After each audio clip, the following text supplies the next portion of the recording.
নমস্কাৰ বন্ধু বান্ধৱীসকল আপোনালোক সকলোকে আকৌ এবাৰ স্বাগতম জনাইছো আন এটা নতুন ভিডিঅ' লৈ হয় বন্ধু বান্ধৱীসকল আজি যেটো থাম্বনেল চাই আপোনালোকে গমে পাইছে যে ইয়াত ডিএ এৰ বিষয়ে কোৱা হৈছে আৰু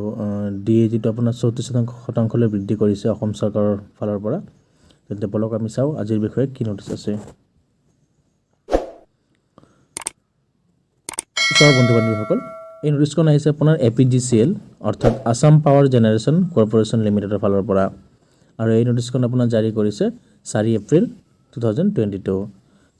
সাবজেক্টগুলো লিখা আছে enhancement of DR with effect from 1st January 2022 The chairman APGCL is pleased to enhance the rate of DR payable to the employees pensioner of APGCL from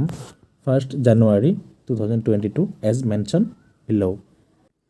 So it apna period from which payable aru jete period di ase ketia pora dia hobo etu apnar January 1 tarikh pora 2022 pora dia hobo are rate যেটো আপোনাৰ বৃদ্ধি হৈছে এটো 3% এটো ইতিমধ্যে আপোনালোকে গমে পায় যে কেন্দ্ৰীয় চৰকাৰৰ কৰ্মচাৰীসকলৰ বাবে কেন্দ্ৰীয় চৰকাৰে 3% মৰগীয়া বৰাজ বৃদ্ধি কৰিছিল আৰু হেই মৰ্মে আমাৰ APGCL হেই আদেশ জাৰি কৰিছে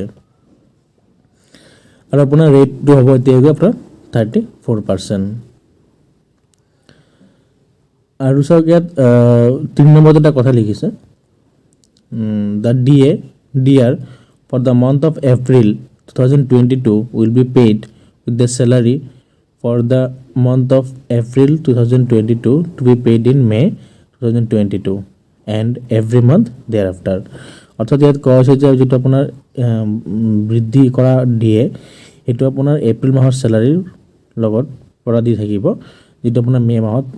পাব আৰু তাৰ পিছৰ পৰা 34% দিয়ে দি থকা হ'ব আৰু বি নম্বৰ লিখিছে the area